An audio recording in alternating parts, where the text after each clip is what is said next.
Ngiyabikela mbukelo khona ekhaya enyakatho eningizimu eShwalanga naseMpumalanga ngithi mina yonke indawo makukhanye kube kuhle. Ngiyathokoza. Ngiyathokoza amakhehlela amadala. Ngiyathokoza bogogo ngidikhanyisana. Kuyodla meyokhuluma ko umthandazi ePetri Div.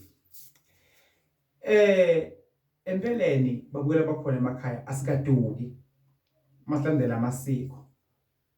Asikaduki masikhumbula bangasekho emhlabeni asibakhonzi kodwa sawusiyazi bakhona bayaphila kusho iBhayibheli. Ngoba ivile seBhayibhelini bonke ababhale eBhayibhelini abasekho emhlabeni. Ndathi ke masikhumbula abazali bethu nabomkhulu bethu asikaduki umbukelo khona ekhaya. Ungakwenza konke kodwa uma ulahla amasiko akini awazi ukuthi ubhekephi ngempilo. Ukuze uphumelele yazi ukuthi usukaphi uzokwazi ukuthi uyakuphi.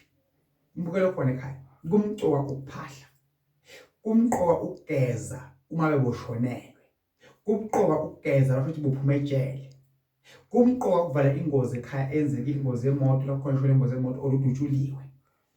Umbukelo khona ekhaya mathi uyoshada noma uyotshora kuyabikwa emsamo, ukhulukiswe lezi nkomo, ukhuliswe umshado wakho ubikwe. Uma uhlele edolobheni uhlelwe emqashweni wafungi ekhaya uzobika kuphi ingawo nabanye abaningi baboshada kuphi enkantolo egcile konke basale ezinkingeni. Niyabona kodwa ukuthi ulahla amasiko kwethu kusibisele emuva ngempilo. Sekwenza ukuthi yonke into esenzako ingaphumeleli, yonke into esenzako iyabonakala ukuthi kwenzakala impilo zethu. Umbukelo khona ekhaya ngithi mina abasiko sikawalahli masibiyele kuwo wadibiyele masiswele sizobona impilo yethu yaphambili. uNkulunkulu unamandla yonke into ekhona emhlabeni edalwa uNkulunkulu, yonke into ekhona ihlahla ilwane konke okukhona edalwa uNkulunkulu.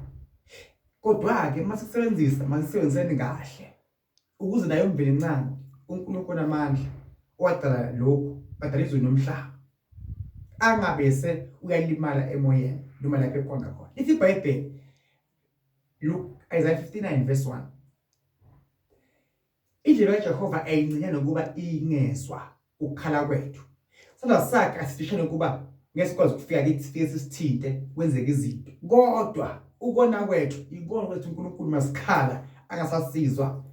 Even namadlozi noma thwase kukhona isikhala ngabo kuwo angasasizwa. Ile ndlela esenza ngayo siwagxeka kakhulu siwakhuluma kakhulu kodwa ebusuku siyakhona ukuhamba seyinyangeni siwathandazi sesiyaphahla sihlaba izimbuzi. Umbukelo khona ekhaya uma uchuba amasiko awukakhweshi uNkulunkulu namadlozi kuyahambisana into efana kwinto eyodwa. Kanjani umbukelo khona ekhaya?